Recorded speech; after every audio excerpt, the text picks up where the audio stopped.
Are you ready?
Okay, listen. Please be reminded that only after I say the word go, only then you will raise your hand. Okay, very good. Number one.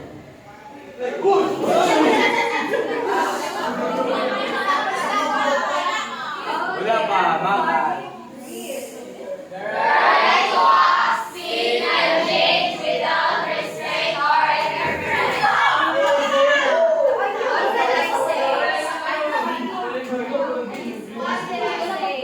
After the word go.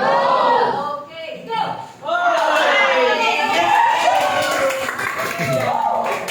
Look green. Looking green, huh? Let's see.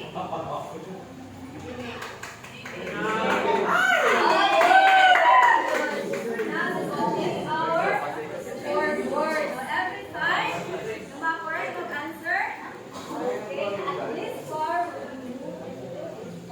Okay? Is it understood? Yes! Now, four. Look green. Okay. Okay. Or number two.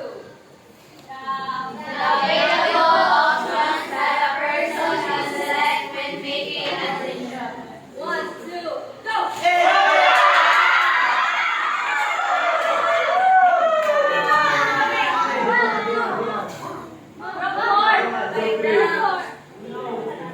Go! Yay, tala-tala. Green. Look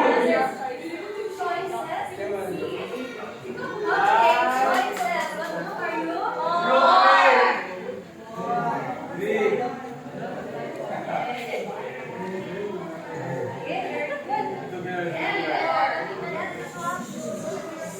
Okay, everybody read.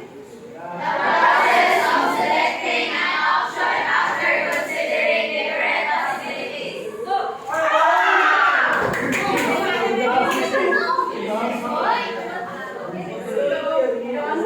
Okay, very good. Number one.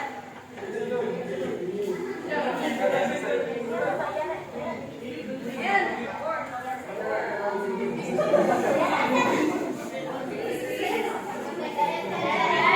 Very good, tala. okay, everybody read.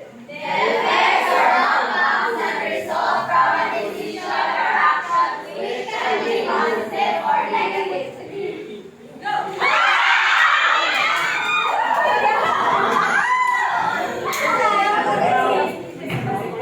Okay, very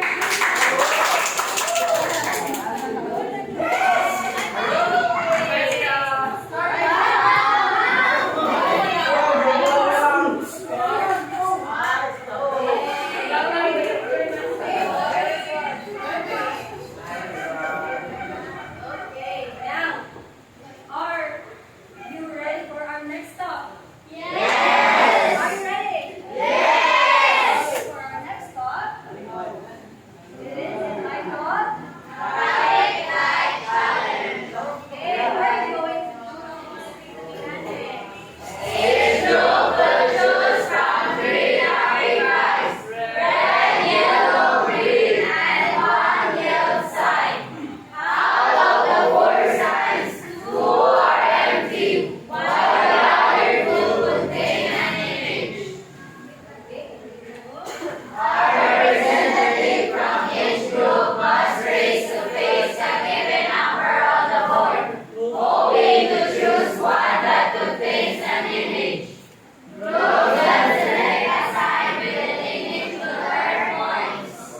Okay, what we're going to do is I will give you this number and you will put this number in any traffic signs or the yellow sign.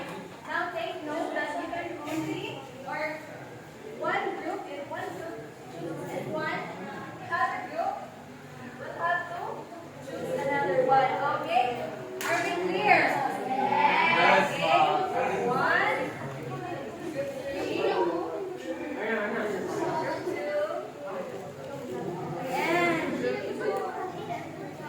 okay.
shall we say, she is one of the enlightened people, or naiga umon, what will you do? Will you step up, or walk away, or report it to your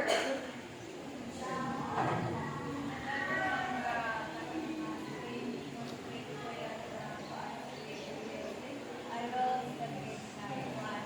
I believe that all of us deserve God ng ganun respect. Even lahi ato mga lahi ato culture or lahi ato religion ang deserve ng ganun respect.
participate in this game. Okay, this group.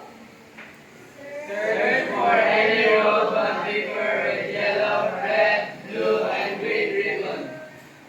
And continue. Once we have rolled bond paper, we must raise the ring of the Okay, representative, come here in front. Come here in the center. Come here in the center. 1, 2, 3, 4. Okay, there. Okay, there. Okay. Why? Go first. Girls, 1, 2, 3, go.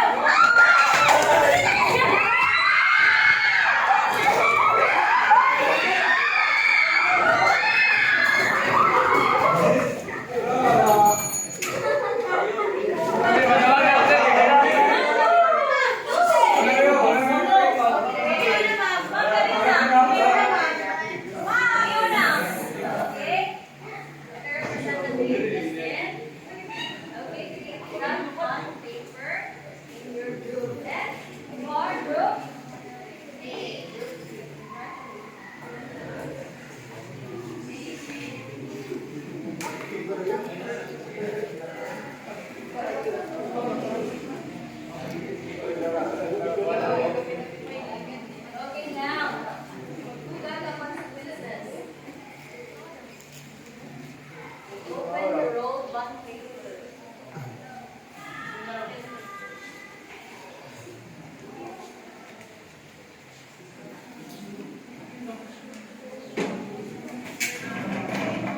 Okay.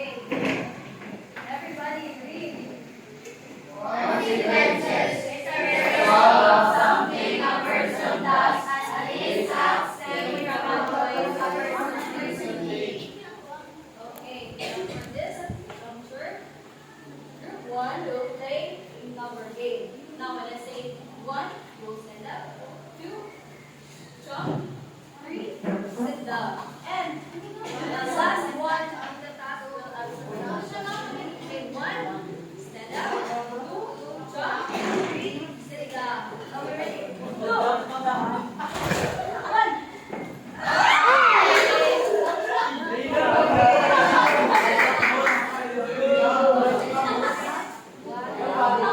Okay. In your own definition, what try yourself.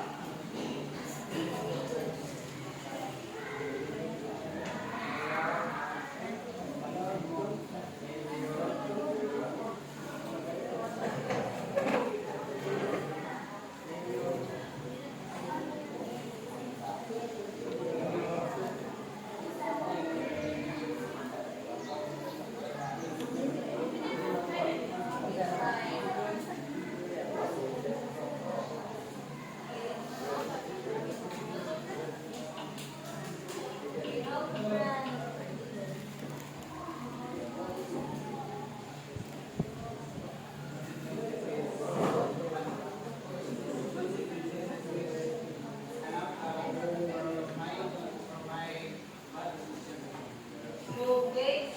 According to Alvin, consequences is the outcomes of that was. Now the consequences is not always bad, also good. Now sometimes we are having difficulty in decision making. That is why we have some approaches in making a decision, which might help us. Okay, and for number 1, we have the greatest good approach. Look at this one. Okay. Are you ready? Our number 8. 1. Stand up. Jump. Sit down. 3. 2.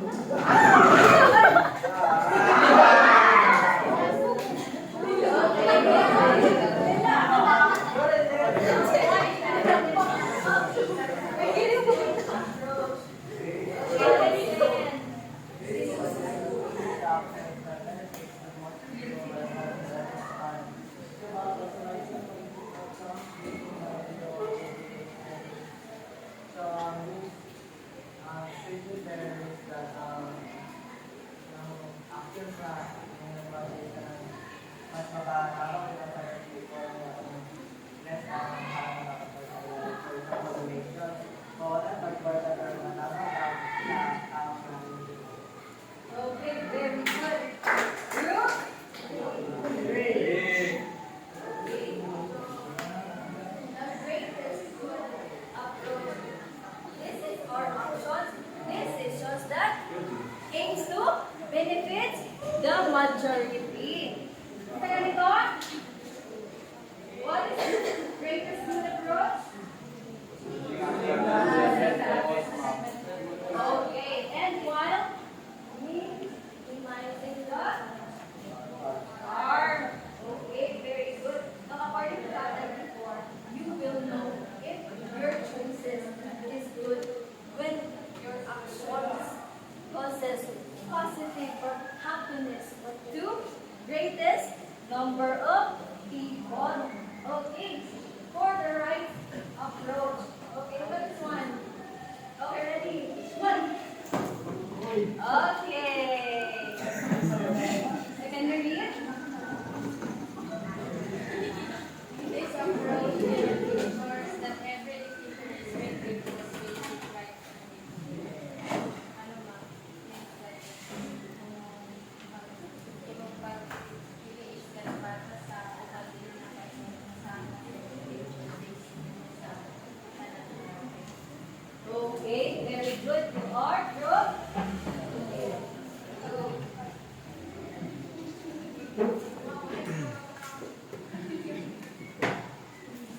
Okay, when you say right approach, this is the decisions or actions that aims to respect the rights of people. Now, what are these rights of people that we are talking about? For example, freedom, privacy, fairness, and so on and so forth. Okay, now when you yourself have to make decisions, you will have to ask yourself, does this action is right? And what affects others? Okay, very good. You are?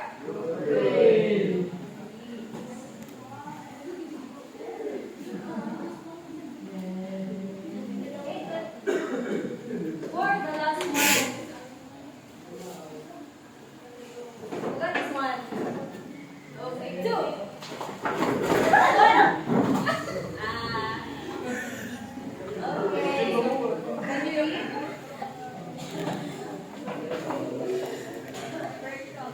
is the target based on strong moral knowledge and personal values.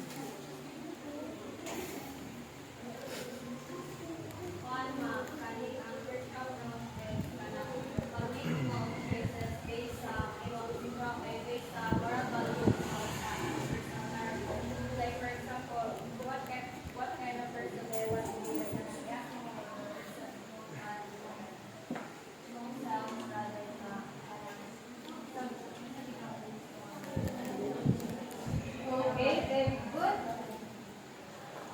Group.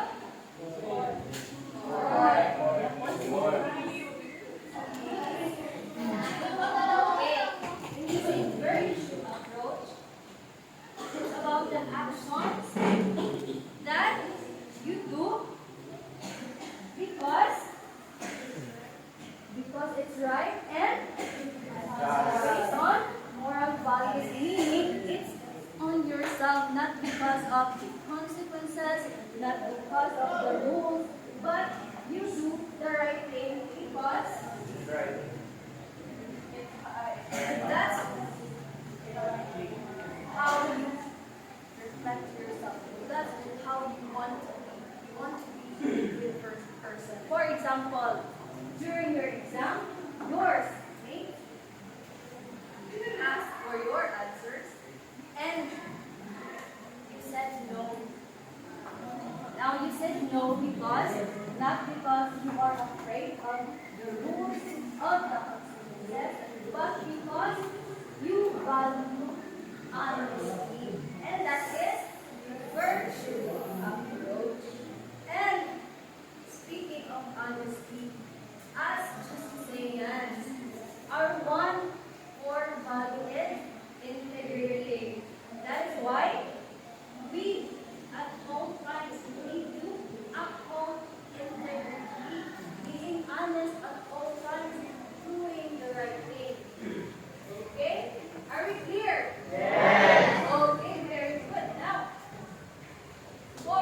one stop.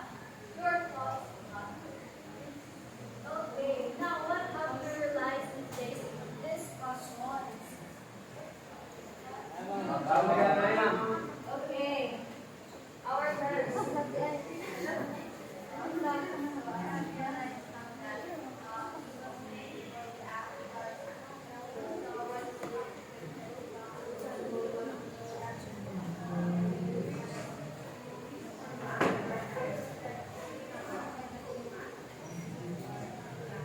Okay, very good,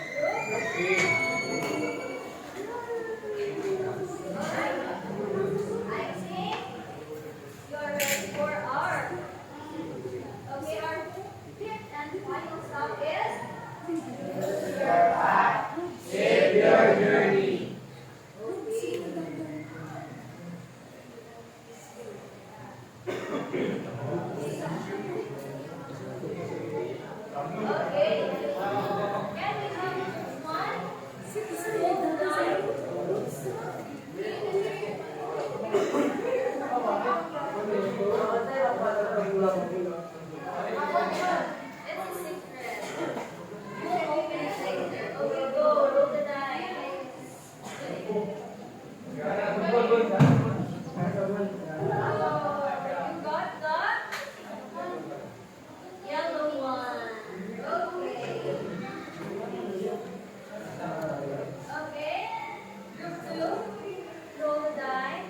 Yes,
Before mo mag-lock out, picture na tandaan